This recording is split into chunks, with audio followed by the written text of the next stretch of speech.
Kia Sportage Series 2 2002 to 2010 headlight removal and refitting, changing bulbs and beam alignment. Hi all, Andy here and welcome back to the channel. Unfortunately just before Christmas it did fail its MOT because it has been sitting in the garden for about 8 months unused. The good side is there's nothing structural wrong with it, however there's a significant number of advisories and there's also quite a few failures I need to get right. Once it has passed its MOT it will be going up for sale and it will make someone a damn good car. We've got 2.5 drivers in the house and 5 cars.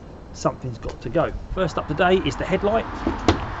It's failed on beam pattern, so I'm going to swap that unit out. So this is how to swap the headlight. To get at the headlight fixings to remove the headlight, pop the bonnet by pulling the bonnet release handle at the bottom of the dashboard. Feel for the catch handle under the middle front of the bonnet and push up to lift the bonnet and secure with the brace.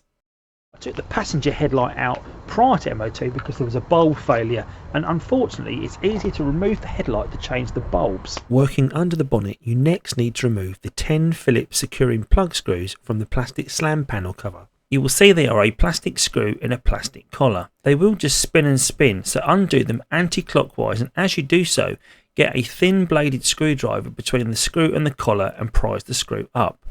This should raise the screw enough to pull the plugs out. Once all screws are removed, lift the plastic panel away so you can focus on removing the headlight fixings. The headlight itself is only bolted in place with one bolt at the top, but it also has this sneaky metal sliding bar that you pull upwards to release it. The position of the sliding bar is highlighted here. The bar will need to come out the entire way to release the headlight, but you can see it moves fairly easily even on my rusty one. Although it says beam pattern, this may not be the actual headlight itself that needs replacing. While the beam is projected using the mirror reflector and the front lens, the bulb may be at fault or the adjustment of the beam itself may be out of alignment. I will cover those two factors later. You can see that the sliding bar goes through 2 eyes on the headlight bracket and there is a rubber retaining pad that you pull forward to free up the bracket. With the bar out of the way, take a 12mm socket wrench and remove the retaining bolt on the headlight. Again, this comes out easily and there is nothing further holding the headlight in place. However, a top tip is to also remove this additional bolt from the front bumper mounting so the headlight has a bit more wiggle room when it comes to removing it.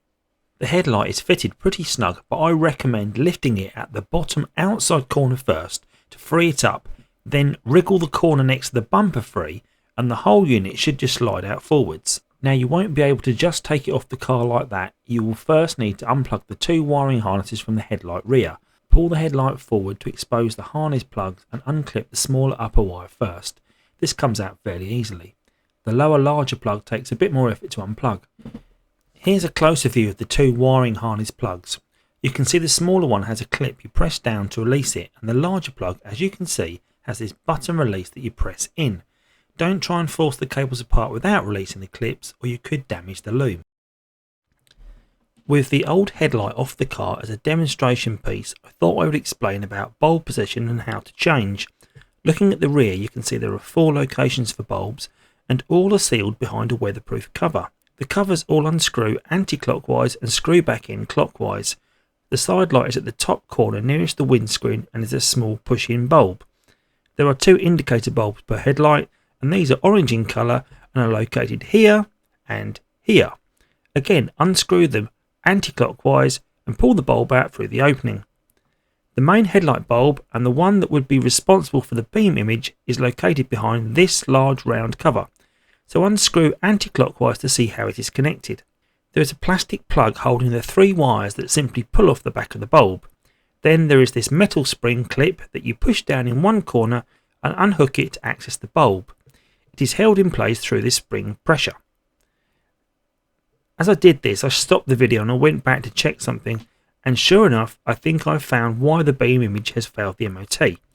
Believe it or not, but a headlight bulb has a right and a wrong way up.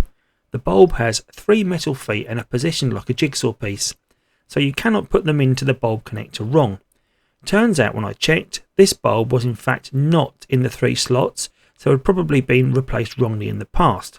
So I'm a little annoyed on 2 counts here. 1. I've probably bought a new headlight for no reason as the bulb was in the wrong way around, and 2, I would have thought the MOT guys might have said that this is likely to be the cause.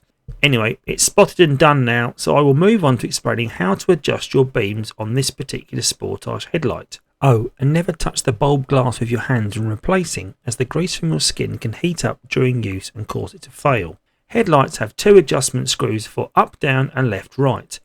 This is arrowed on the plastic housing of the light here. However, I could not see the adjustment screws as I was looking for actual screws.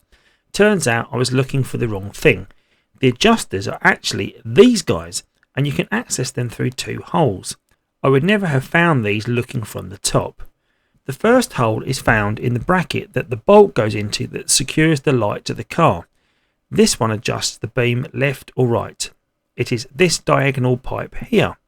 You simply put a long reach Phillips screwdriver down the hole and make the beam adjustment by turning clockwise or anti-clockwise to get the desired beam position. It does this by turning this toothed cogwheel. The second cogwheel you engage with using a Phillips screwdriver is used for controlling up and down and is located more towards the inner part of the light here. So to get your beam position, park in front of a wall in the dark around 50 centimeters away from it and put a cross on the wall with some tape. You should put the horizontal line of the cross at the top of the beam and the vertical line down the middle.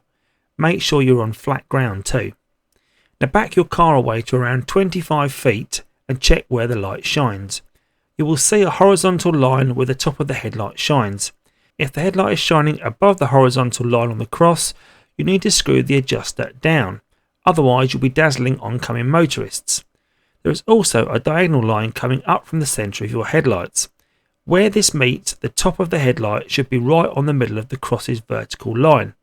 If it is either side, you use the left-right adjustment cog to align. It's as simple as that. So that's the first of the few MOT jobs I've got set up for the car. Thanks for watching. If you like what you've seen, please do check out my Audi TT content. Also, I will be completing some more jobs on the Sportage over the next week or so while I get it ready for MOT. Thanks for watching and see you soon. Take care.